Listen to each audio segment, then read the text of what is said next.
علی نبینا والسلام کو جو ہمیں نبوت عطا فرمائی تھی، آپ کی غلامی کے اندر ہم نے انسانوں کو بھی، جنوں کو بھی، پرندوں کو بھی اور ہر طرح کے جانوروں کو بھی آپ کی غلامی میں اندر دے دیا ہوا تھا۔ آپ کا حکم ہر کوئی مانتا تھا، سنتا تھا۔ تو ایک مرتبہ آپ اپنے لشکر کے ساتھ چل رہے تھے، تو اتنے میں جب آپ نے اپنے پرندوں کی طرف نگاہ کی، وہ بھی چونکہ آپ کی امت میں سے تھے سارے پرندے بھی، تو آپ نے جب نگاہ کی تو آپ کو ہدہد نظر نہیں آیا۔ پرندے کا نام ہے ہدہد۔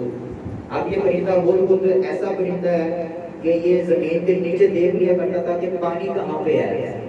تو حضرت سلیمان علیہ نبی علیہ السلام نے جب عبادت کرنی ہوتی اور باقی حاصل کرنی ہوتی تو اس کو حکم دیا کرتے کہ دیکھتا ہے کہاں پہ پانی ہے، تو وہاں سے کھود لیا جاتا تو آپ وہ باقی حاصل کرتے، وضو والا کرتے۔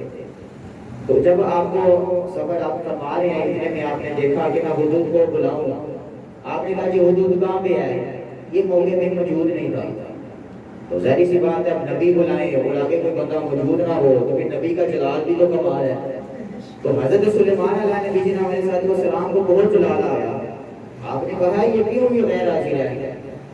آپ نے اگلی بات جو کی نا، کہا کہ اگر تو یہ کوئی عذر لا کے پیش کر دے گا، صحیح والا عذر، تب تو اس کو معافی ہو سکتی ہے، نہیں تو آج میں نے اس کو ذبح کر دینا ہے۔ اس کی ہمت کیسے ہوئی؟ غیر حاضر ہوتا ہے، ہمیں بتائے کوئی غیر ہو رہا ہے، نبی تو کوئی نبی ہوتے ہیں۔ تو جب آپ نے دیکھا کہ وہ نہیں ہے، تھوڑی دیر بعد وہ آیا، آپ نے اسے پوچھا، کہنے لگا کہ جناب میں آپ کے پاس جو ہے نا ایک بڑی زبردست خبر لے کر آیا ہوں۔ آپ نے فرمایا کہ بتا وہ خبر کیا ہے، اگر وہ خبر اس پائے کی ہوئی تو تو بچ جائے گا، ورنہ آج میری بچت کوئی نہیں ہے۔ کہنے لگا کہ میں اڑ رہا تھا تو میں کیا دیکھتا ہوں، یہاں پر ایک ایسی قوم ہے کہ جس نے اپنا سردار ایک عورت کو بنایا ہوا ہے، ملکہ بلقیس کو، اور وہ سارے کے سارے سورج کی عبادت کرتے ہیں۔ آپ نے کہا اچھا یہ بات ہے؟ کہتے جی یہ بالکل یہ بات ہے، میں دیکھ کے آیا ہوں، ایسی بات ہے۔ کہنے لگا اچھا ایسا کریے میرا خط لے کے جا، ابھی پتہ چل جاتا ہے کہ تو سچ بول رہا ہے یا جھوٹ بول رہا ہے۔ آپ نے کہا جا خط لے کر جا، انہیں اس طرف راغب کر، ان کو دعوت دے کہ حضرت سلیمان علیہ نبی علیہ السلام اللہ تعالیٰ کے نبی ہیں، مجھ پر بھی ایمان لے کر آؤ، اللہ پر بھی ایمان لے کر آؤ۔ اور وہ ہدہد جو تھا وہ گیا، وہ جا کر وہ بلقیس کا محل لگا ہوا تھا، اس نے جا کر وہ خط بلقیس کی جھولی میں ڈال دیا۔ اب بلقیس نے جب وہ خط کھولا پڑھا، اس نے اپنے سارے درباریوں کو بلایا کہ آ جاؤ، خط آیا ہے۔ اب وہ درباریوں نے جب سنا، اب ظاہر سی بات ہے وہ بادشاہ کو خوش کرنے کے لیے نا ارد گرد سارے ارد گرد جو لوگ ہوتے ہیں نا، وہ ذرا وہ کہہ رہے ہوتے ہیں بادشاہ جی تمہاری طرح کوئی ہے ہی کوئی نہیں، جن کو تمہاری کوئی طاقت ہے، جو طاقت آپ کے پاس ہے وہ کسی کے پاس بھی نہیں ہے، وہ ان کو بلاتے ہیں۔ اب تو بادشاہوں کا بھی مزاج ایسا ہی ہوتا ہے۔ اب اسلام والے بادشاہ تو وہ جو اپنے ساتھ ان لوگوں کو رکھا کرتے تھے، جناب حضرت عمر فاروق رضی اللہ تعالیٰ عنہ نے اپنی رعایا کو فرمایا ہوا تھا کہ جیسے ہی دیکھو نا کہ میں کوئی غلط کام کرنے لگا فوراً تم نے مجھے ٹوک دیا کرنا ہے۔ یہ ہمارے مسلمانوں کے بادشاہ ہے، اور پھر ایسا ہوا بھی۔ حضرت عمر فاروق رضی اللہ تعالیٰ عنہ نا ایک مرتبہ جمعے کا خطبہ دینے کے لیے آئے، اس سے ایک یا دو روز پہلے مال غنیمت تقسیم ہوا تھا۔ اب جو حصہ آتا تھا حضرت عمر فاروق کے پاس، اس کے اندر حضرت عمر فاروق کا مکمل سوٹ سل نہیں سکتا تھا۔ اب جب جمعے کا روز آیا تو حضرت عمر فاروق نے مکمل سوٹ پہنا ہوا ہے۔ اب سب کو پتا تھا کہ جو عمر کے پاس لباس آیا ہے، کپڑا آیا ہے، اس میں سوٹ نہیں سل سکتا، لیکن عمر جو ہے آج نیا سوٹ پہن کر آ رہے ہیں۔ آج تو ہم لوگ تو کسی بھائی ایم ایل اے سے نہیں پوچھ سکتے نا، بھائی دسو تسی یہ سارا کچھ ہے کہ آگے ہو گئے۔ آغاز میں تو تم لوگوں کے پاس موٹر سائیکل تھی، آج لینڈ کروزر بھی ختم ہو رہی۔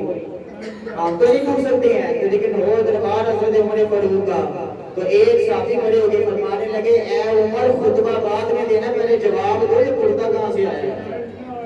اسلام کا جب نظام ہو تو پھر یہ نظام ہوتا ہے۔ آگے سے پھر آپ نے بھی یہ نہیں فرمایا کہ میں 36 لاکھ مربع میل کا حکمران ہوں، میں حاکم ہوں، میں امیر المومنین ہوں، میری شانوں کا نہیں پتہ، تمہیں مجھ سے یہ سوال کر رہے ہو۔ جب اسلام کا نظام ہو تو پھر یہ بات نہیں ہوتی۔ آپ نے فرمایا کہ یار تم لوگ جس طرح بات کر رہے ہو ویسے ہی ہے، جو سوٹ جو لباس میرے حصے میں آتا تھا اس سے سوٹ نہیں بن سکتا تھا۔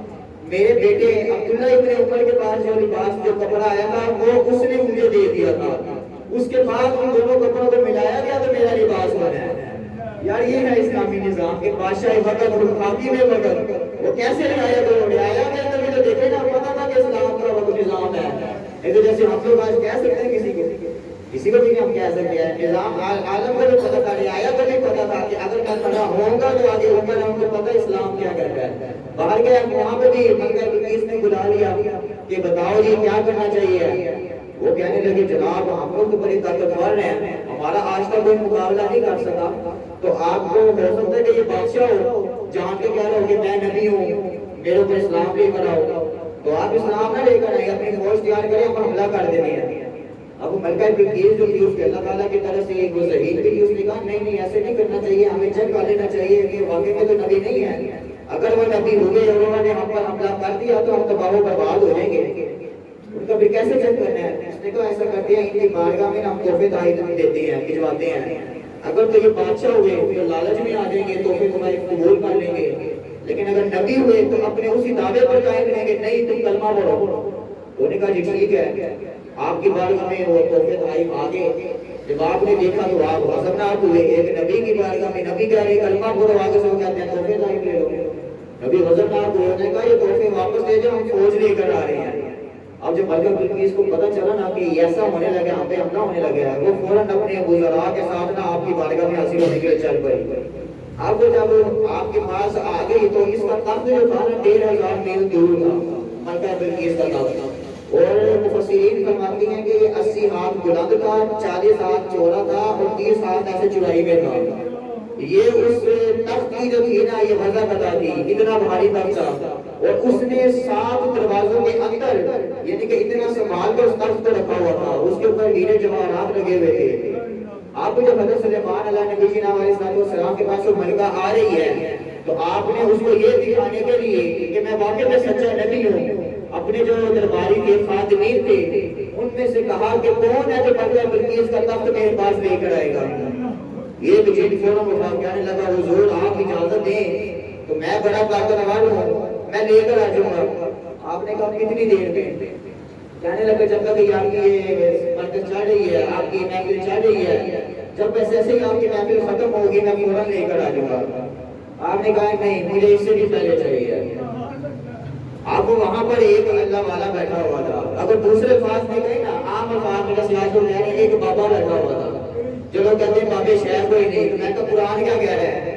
اب وہاں پر اللہ تعالیٰ, وہاں پر حضرت سلیمان علیہ نبی صلی اللہ علیہ وسلم, قرآن بھی ایک ہے, قال الذی عنده علم من الکتاب. اللہ تعالیٰ فرماتے ہیں کہ وہاں پر ایک شخص بیٹھا ہوا تھا جو کہ اللہ تعالیٰ کی کتاب میں سے علم رکھتا تھا, عالم دین تھا. تو اس نے کیا عرض کی, اس نے کہا حضور میں لے کر آتا ہوں.